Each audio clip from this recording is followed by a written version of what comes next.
Hey everyone, it's the birthday coach here, cheering me right and saying you were born for more. You deserve more love, happiness, and success, and I want to help you do just that through the secrets of astrology.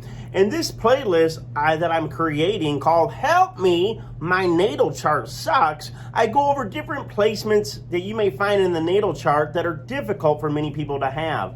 Now, just because I'm covering Saturn in the 8th house and why that can be difficult for many people who have it in their natal chart doesn't mean that this is affecting you exactly or that you're going through what I'm talking about. But many people will personally relate to what I'm talking about that have this placement in their chart. If you don't, that's great. Let's not start a civil war on the comment section. But I am bound by my calling to help people heal deeply and live fully. And so that means I got to reach out for those that may be experiencing the difficult aspect of having this planet in the 8th house. So let's get right into it. Why I consider Saturn in the 8th house one of the most difficult placements to have in a natal chart. Number one, if you're new to astrology, Saturn gets a bad rap as the bad planet, meaning the energy of Saturn isn't always what we as humans want to experience. What's that energy? Well, it's restriction, repression, coldness, harshness, difficulties, lessons we're here to learn, karma we're here to burn off. That doesn't sound too good. You know, life has its ups and downs. It's good, it's bad, it's bright, it's dark. And all of these shades of gray in between are here to evolve us, to grow us, to develop us. And that's really what Saturn's about. It's about developing you into your highest potential, where Jupiter is like the teacher, the good teacher that we like, that's fun and a blessing. Saturn's that hard teacher that has high standards, that has lots of rules and isn't going to bend them for anybody for any reason. But it's that teacher that you learn to respect because you learn the most, and it's through that hardship you bond close together and you grow. That's Saturn. So Saturn isn't here to just be a killjoy. Saturn is to grow you up. It's to prepare you for the war. It's to make you, military ready. Even though military ready is like Mars, Saturn still, what I'm trying to get here is to really get you to learn that subject, that teacher, to really get you develop in that area where you're not just talking the talk, but you're walking the walk. You have learned those lessons, and therefore you're ready. You can handle that issue. You can excel at it. You can master it, because Saturn even is about our career, the things that we're called to do. So even at first, the subject may be difficult. You can get a PhD in that subject, and I mean that as an analogy. You can master that subject, because that's one of the areas in life you're going to have to deal with in a very serious manner.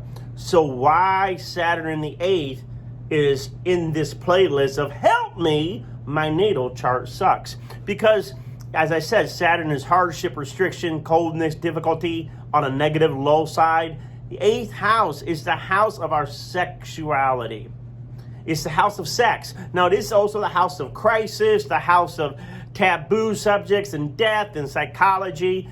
But I really want to focus in on the sexual part of it, because Saturn in the 8th house can affect your sexuality or have sexual issues really undermine your psychology, undermine your growth, or how should I say this, is that sex has been an issue for many people with Saturn in the 8th house. Why is that? What you'll see is a lot of times people that have Saturn in the 8th house is sexual trauma, because the 8th house is there. And that Saturn, a lot of times, we can see people that are abused, raped, something in the early childhood that affects the sexual psychology, the normal flow of sexual energy. So it represses, it turns off, it makes harder for someone to feel comfortable in their sexuality. Now, if it wasn't, let's say, necessarily a molestation or a rape, where many people have been abused as children with Saturn in the 8th, we can look at them being raised by really strict parents.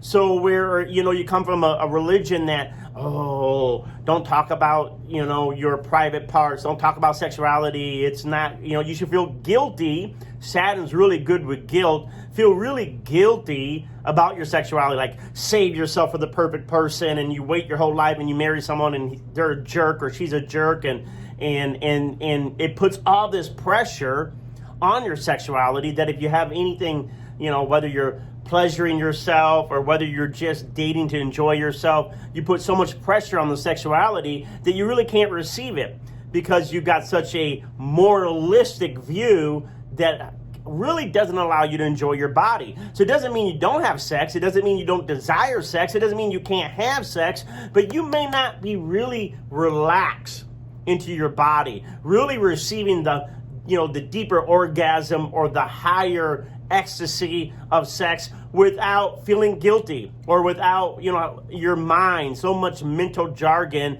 that you just can't enjoy it. Enjoy it. Now, yeah, you can get off, or yeah, it can be hot, but maybe not necessarily where you're totally relaxed and you really, really are enjoying the body without having to have so much pressure if it's a higher relationship or if it's really, the permanent thing that you're looking for. And not that I'm saying you can't have permanent relationships or that permanent relationships or soulmates or saving yourself for just one person's wrong. I'm not saying that, but what I am saying is the pressure that Saturn puts in the 8th is too much pressure for a lot of times for people to just realize that sex is a natural part of life.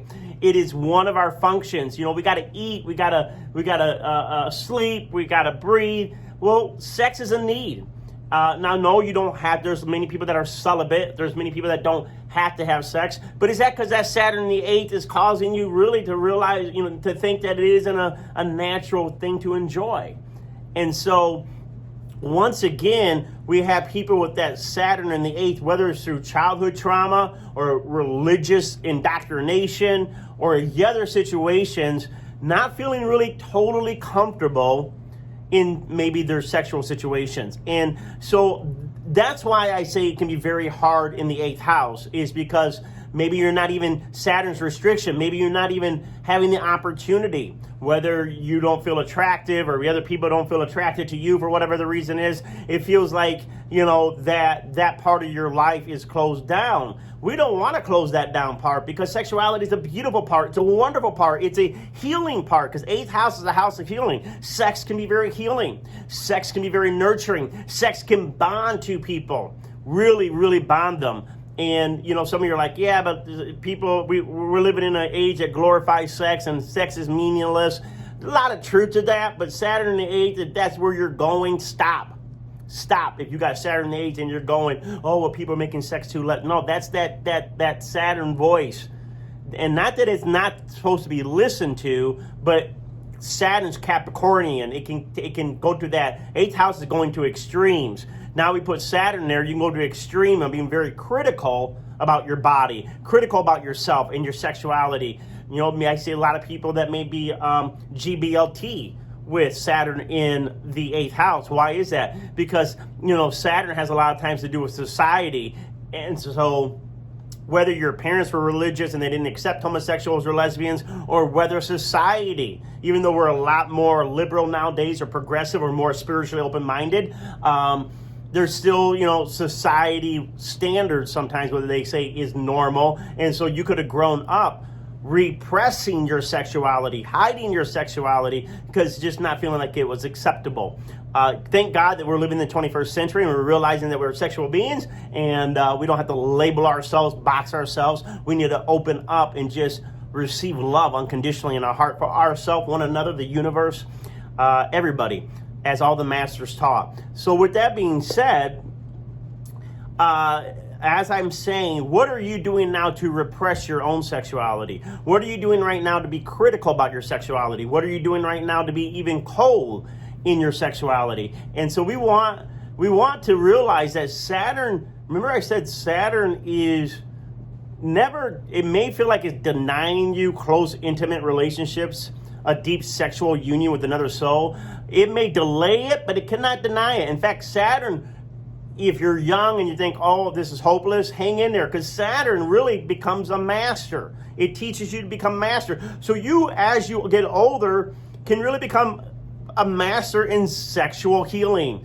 Maybe you become a sex therapist. Maybe you become a sex counselor. Maybe you're helping children in child sex trafficking, or, helping women in getting out of abusive relationships, because Saturn is our calling. Saturn is our career. Ultimately, things that we do that we take serious. And so you can seriously begin to help people heal. Maybe you could take your own sexual childhood trauma, heal from that, and then begin to help other people heal from their sexual trauma. We need healing on this planet.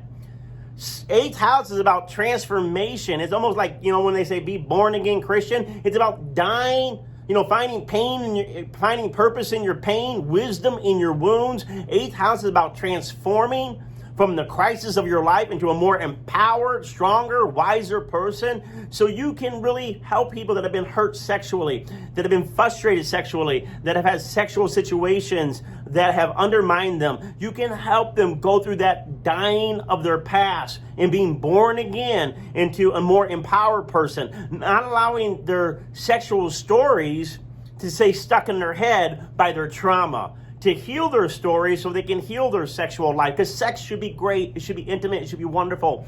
It should not be something that you're totally closed off to. And so Saturn in the 8th ultimately says you could do stuff to help heal people emotionally, help them in crisis, but also, like I said, sex workers, but it's also tantric sex. Look about sexual healing, tantric sex. But it also means you can, after a while, master your body. You can actually begin to learn how to master what it really is to get into deep sexual union, what it is to really feel all the potential of what sex can do to take you on a higher level, a higher journey, because the 9th house comes after the 8th. And so really you as a Saturn person, after a while, can really take sex to a higher level. Don't do it religiously where you're condemning yourself like I have to have a soulmate before I have sex, but more to a higher level. How do I get really intimate with this person? How do I get, master their body, master my body, not in a technical way, but in just a deep way of opening up and really becoming the master lover, the master toucher, the master pleasure, the pleasure zones, learning people's pleasure zones, learning what brings them pleasure, learning what brings you pleasure sexually, and being open to that. So even if you feel repressed now, there will come a time in your life where you'll be liberated from all of those traumas, liberated from all of your past, liberated from all the criticalness in your mind, and just free to really see no longer the crisis of sexuality,